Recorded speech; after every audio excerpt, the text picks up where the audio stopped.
तो सुनिए ध्यान से, हम आज कर रहे हैं 11th कॉमर्स से 4th यूनिट से इलेक्ट्रॉनिक बैंकिंग सर्विस का topic.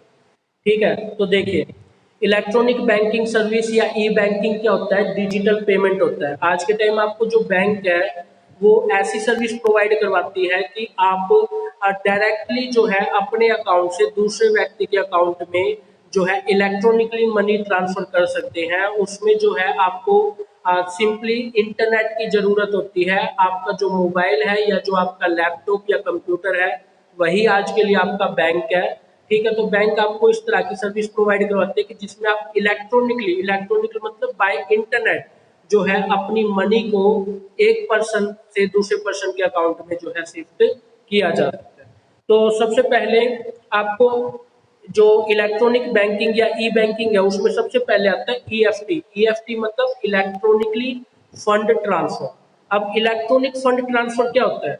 It refer to computerize system for performing financial transaction. Electronic fund transfer जो है वो एक कंप्यूटराइज फंड मतलब मनी को ट्रांसफर करने का एक तरीका है। इसमें जो है आप डायरेक्टली अमाउंट को अपने अकाउंट में क्रेडिट करवा सकते हैं और डायरेक्टली अपने अकाउंट से डेबिट करवा सकते हैं। जैसे देखिए, कभी भी ना आपके पेरेंट्स सभी आज के टाइम बैंक में सबके अकाउंट होते हैं और सबके बैंक में एक एक मोबाइल नंबर गया होता है। तो अगर आपके अकाउंट में कभी रुपया आता है ना पेरेंट्स के, तो आप देखना मोबाइल में मैसेज क्या आएगा, इतना अमाउंट आपके अकाउंट में क्रेडिट कर दिया गया। वर्ड क्या आता है? Credit. This amount is credit in your account number this. मतलब मान लीजिए 5,000 10,000 जितना भी अमाउंट आता है वो आपके अकाउंट में क्या कर दिया जाता है? क्रेडिट कर दिया जाता है। क्रेडिट कब होता है? जैसे मान लो हमें कभी सैलरी मिली। अब जैसे देखो, शकूल हमें सैलरी देता है तो डायरेक्ट मेरे अकाउंट में क्रेडिट हो जाती है वो सैलरी। अब मुझे कैश में पेमेंट नहीं मिलती, अकाउंट के थ्रू पेमेंट मिलती है, तो सैलरी मेरे अकाउंट में क्या होगी? क्रेडिट होगी। जैसे मुझे गवर्नमेंट से कोई सब्सिडी मिलती है, जैसे सिलेंडर वगैरह की सब्सिडी आती है ना अपने अकाउंट में, क्रेडिट हो जाती है।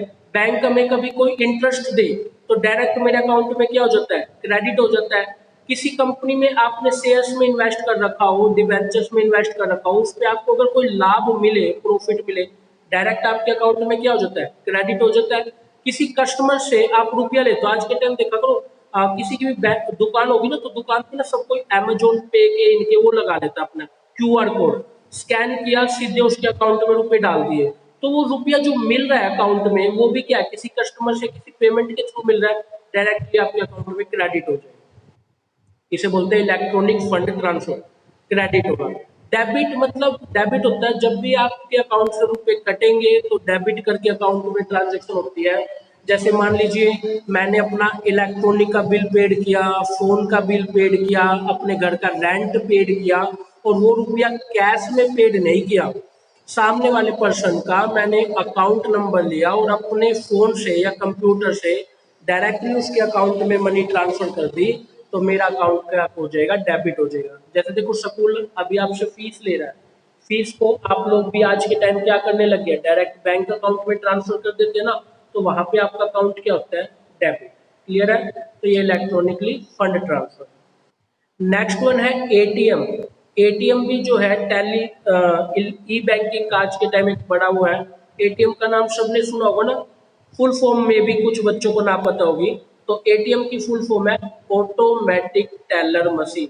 ऑटोमेटिक टेलर मशीन ये एक ऐसी मशीन होती है जिसमें आप अपने डेबिट कार्ड या क्रेडिट कार्ड की मदद से इजीली जो है मनी को विड्रॉ कर सकते हैं।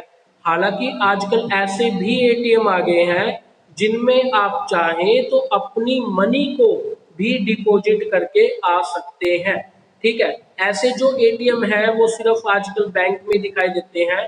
ठीक है, लेकिन रुपए विड्रॉ करने वाले एटीएम जो है आपको ओबियसली हर जगह मिल जाते हैं। अपने झज्जर में या रोहतक बहादुरगढ़ के एरिया में भी जो भी बच्चे जहाँ से बिलोंग करते हैं बहुत सारे एटीएम होंगे। आप में से किसी ने यूज भी करे होंगे एटीएम, तो उसको तो बताने की जरूरत ही नहीं है एटीएम कैसे वर्क करता है, लेकिन फिर भी मैं बता देता हूँ।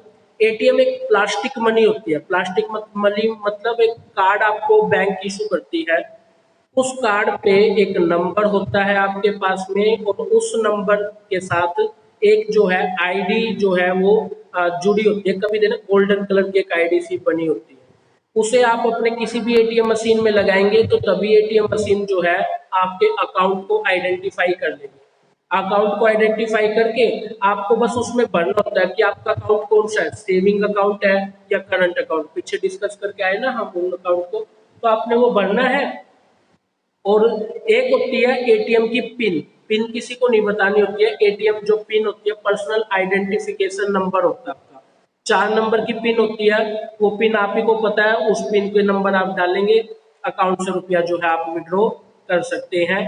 ठीक है, ये आपके लिए कहलाता है एटीएम, ऐसे ये वर्क करता है। ठीक है, क्लियर है? आपकी बुक में भी एक फोटो एटीएम की छपी हुई है, देख भी सकते हो अगर किसी ने आज तक एटीएम ना देखा हो तो। ठीक है, नेक्स्ट वन आपके पास डेबिट कार्ड। डेबिट कार्ड क्या होता है? डेबिट कार्ड होता है, सुने ध्यान से, डेबिट और क्रेडिट कार्ड में थोड़ा सा फर्क है। सेविंग अकाउंट के ऊपर जो कार्ड इशू होता है ना, सेविंग अकाउंट पे, उसे बोलते हैं डेबिट कार्ड। मतलब कि सेविंग अकाउंट ऐसा होता है कि आपने जितने रुपए उस अकाउंट में जमा कराए हैं, आप उससे ज्यादा रुपया विड्रॉ नहीं कर सकते, उसको बोलते हैं सेविंग अकाउंट। और सेविंग अकाउंट पे जो इशू होता है उसे डेबिट कार्ड बोलते हैं। तो डेबिट कार्ड का मीनिंग क्या होता है कि इस कार्ड के तहत आपके अकाउंट में अगर 50,000 रुपये है तो सिर्फ 50,000 रुपये तक ही आप विड्रॉ कर सकते हैं, इससे ज्यादा रुपया आप विड्रॉ नहीं कर सकते। तो ये आपके लिए क्या कहलाएगा? ये कहलाएगा आपका डेबिट कार्ड। ठीक है, एक होता है क्रेडिट कार्ड। क्रेडिट कार्ड जो होता है वो आपके करंट अकाउंट पे इशू किया जाता है। उसका क्या होता है, जैसे देखो करंट अकाउंट का क्या होता है, करंट अकाउंट में लिमिट फिक्स होती है। अगर आपके अकाउंट में कोई भी रुपया नहीं है लेकिन आपकी लिमिट 20 लाख तक है, तो आप बैंक से 20 लाख रुपए कभी भी विड्रॉ कर सकते हैं, मानते हैं, उसे ही करंट अकाउंट बोलते हैं। और क्रेडिट कार्ड यही होता है। क्रेडिट कार्ड में क्या होता है कि बैंक आपको एक क्रेडिट कार्ड इशू कर सकता है, उस क्रेडिट कार्ड पे एक लिमिट फिक्स कर दी जाती है, जैसे मान लीजिए 2 लाख की लिमिट फिक्स कर दी, तो आज आपके अकाउंट में भले जीरो बैलेंस हो लेकिन फिर भी आप 2 लाख रुपए तक की जो है शॉपिंग कर सकते हैं, उस टाइप के कार्ड को बोलते हैं क्रेडिट कार्ड। क्लियर है? तो ये डेबिट और क्रेडिट कार्ड होते हैं। नेक्स्ट वन है आपके पास में टैली बैंकिंग। टैली बैंकिंग क्या होता है? टैली बैंकिंग होता है, आजकल ना बैंक वाले आपको एक बहुत अच्छा फंक्शन प्रोवाइड करवाते हैं, आपके बैंक को आपके मोबाइल के साथ लिंक कर देते हैं। ठीक है, तो जब भी आप अपने बैंक में रुपए जमा कराएंगे या बैंक से रुपया विड्रॉ करेंगे या बैंक में कोई भी व्यक्ति आपके खाते में रुपया जमा कराएगा, किसी अदर सोर्स से रुपया आ गया, तो तभी उसकी इंफॉर्मेशन आपके आप जो मोबाइल नंबर है उस पर आ जाएगी और आपको घर बैठे बैठे पता चल जाएगा कि अकाउंट में सैलरी आ गई है, अकाउंट में गवर्नमेंट से सब्सिडी आ गई है या अदर कोई बेनिफिट है। क्लियर है? इवन कभी आपका एटीएम भी चोरी हो जाए, एटीएम से कोई रुपया भी विड्रॉ करेगा ना, 1 मिनट में बता देगा कि इस टाइम एटीएम में से रुपया निकल रहा है, क्योंकि उसका भी मैसेज आपके फोन पे ही आ जाता है। ठीक है, नेक्स्ट वन है कोर बैंकिंग। कोर बैंकिंग, देखो कोर बैंकिंग में ना एक सीबीएस वर्ड यूज होता है। सीबीएस मतलब central based system banking solution, sorry central banking solution. जैसे देखो एक मैं इसका ना आपको थोड़ा सा एक एग्जांपल देता हूँ। मान लीजिए आपने हरियाणा के झज्जर शहर में आप रहते हैं और झज्जर शहर में आपने ओरिएंटल बैंक में, एक ओरिएंटल बैंक ऑफ कॉमर्स का नाम सुना होगा, तो उसमें आपने एक अकाउंट खुलवा लिया। ठीक है, और उसमें आपने रुपया जमा करा दिया। अब मान लो आप गवर्नमेंट जॉब में है और आपकी पोस्टिंग हो गई है चेन्नई में। अब चेन्नई में पोस्टिंग हो गई है तो ओरिएंटल जो बैंक है आपका अकाउंट खुला हुआ है झज्जर के इसमें ब्रांच में, तो क्या आप चेन्नई में उसी अकाउंट के साथ ऑपरेट कर सकते हैं? बिल्कुल ऑपरेट कर सकते हैं। चेन्नई में भी definitely oriental bank of commerce का कहीं ना कहीं पे ब्रांच होगी, आप वहां पे जाइए, जो आपका अकाउंट नंबर है वही अकाउंट नंबर आप वहां पे दीजिए, जितने भी रुपये आपके ओरिएंटल बैंक के झज्जर ब्रांच में होंगे ना, वही रुपये आप चेन्नई से भी विड्रॉ कर सकते हैं। ठीक है, हर एक अकाउंट नंबर पे जितनी भी, जैसे मान लीजिए ओरिएंटल बैंक ने आपको एक अकाउंट नंबर दे दिया, वो अकाउंट नंबर आपका पर्सनल अकाउंट नंबर है और पूरे इंडिया में किसी भी दूसरे व्यक्ति को वो अकाउंट नंबर नहीं दिया जाएगा, वो आप ही का है। और उस अकाउंट नंबर से आप इंडिया में तो क्या, अगर ओरिएंटल की कोई ब्रांच विदेश में भी खुली हुई है तो वहां भी अगर आप जाएंगे और वहां से भी रुपया विड्रॉ करना चाहेंगे या रुपया जमा करना चाहेंगे अपने अकाउंट में तो आप कर सकते हैं। ये किसके थ्रू पॉसिबल है? सीबीएस कोर बैंकिंग सॉल्यूशन के थ्रू पॉसिबल है। इसका मीन क्या होता है कि हमारे इंडिया में सभी जो ब्रांचेज है वो एक सेंट्रलाइज ब्रांच के थ्रू जोड़ी गई है, ठीक है, और हम जितनी भी सर्विसेज हैं वो सभी एक ही जगह से ले सकते हैं। क्लियर है? समझ गए इस चीज को आप? नेक्स्ट वन है आपके पास में नेफ्ट और एक है आरटीजीसी। नेफ्ट और आरटीजीसी देखो बहुत इंपॉर्टेंट है ये। नेफ्ट है national electronic fund transfer. National electronic fund transfer, इसके आपको फीचर्स याद करने हैं। फीचर्स दे रखे इसने करीबन आपको 9, ठीक है। छठे फीचर्स को आप काट सकते हो, कोई इंपॉर्टेंट नहीं, अगर चाहो तो 6 फीचर्स को आप काट देना, जिसमें आपको ये चार्जेस वगैरह की बात बता रहे ना वो आप काट देना बोला है। लेकिन बाकी के 9 फीचर्स में जितना ज्यादा हो सके याद करना। देखो मैं थोड़ा आपको बता देता हूँ। नेशनल इलेक्ट्रॉनिक फंड ट्रांसफर क्या होता है?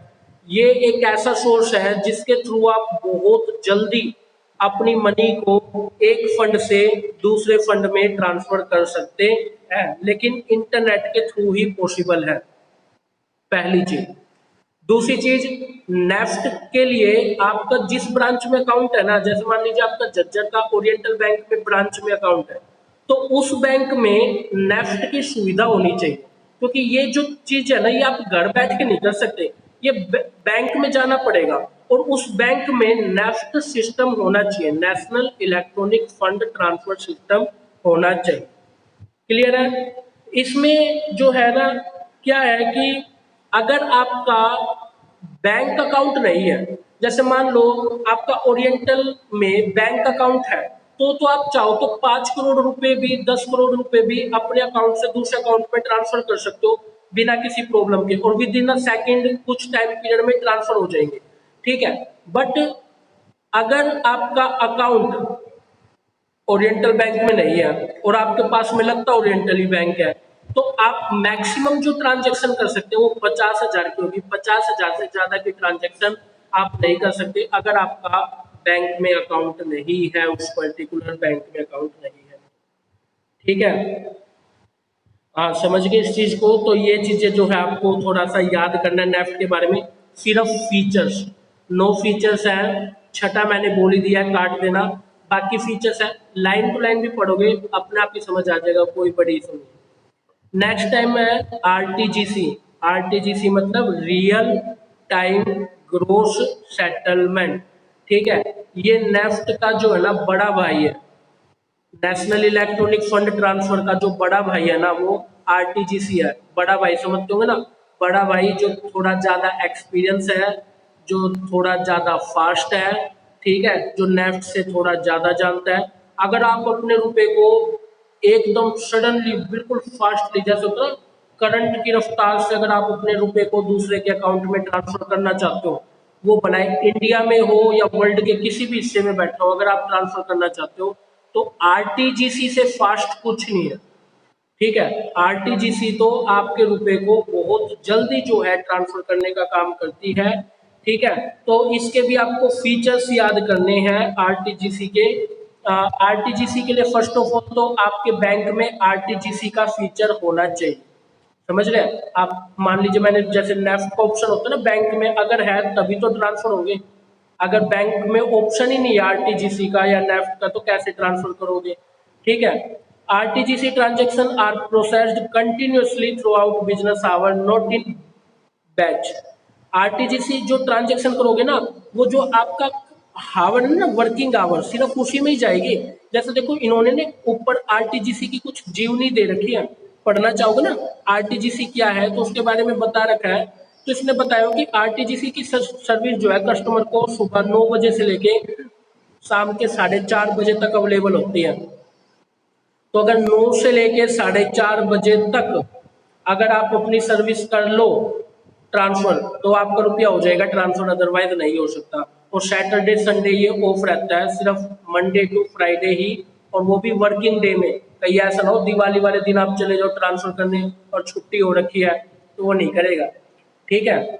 और जो है ना क्रेडिट हो जाता है बेनिफिशियर के अकाउंट में बहुत ही जल्दी रुपया। लेकिन एक चीज याद रखना, आरटीजीसी की कुछ फीस चार्ज होती है, फ्री में काम नहीं होता है, ठीक है। और एक चीज, मिनिमम टू मिनिमम आपको 2 लाख रुपए तो आरटीजीसी में जरूर ट्रांसफर करने पड़ेंगे। 2 लाख रुपए से कम की ट्रांजैक्शन आरटीजीसी में नहीं होती है, कम से कम 2 लाख की ट्रांजैक्शन आपको करनी पड़ेगी। क्लियर है, समझिए। और नेफ्ट में ही होता है, नेफ्ट में तो आप 1000 रुपए की भी करना चाहो तो वो भी कर सकते हो, लेकिन आरटीजीसी में कम से कम 2 लाख रुपए की। क्लियर है। तो ये आपके पास था आज के लिए बिजनेस का कंप्लीट टॉपिक, जिसमें हमने सीख लिया सब कुछ।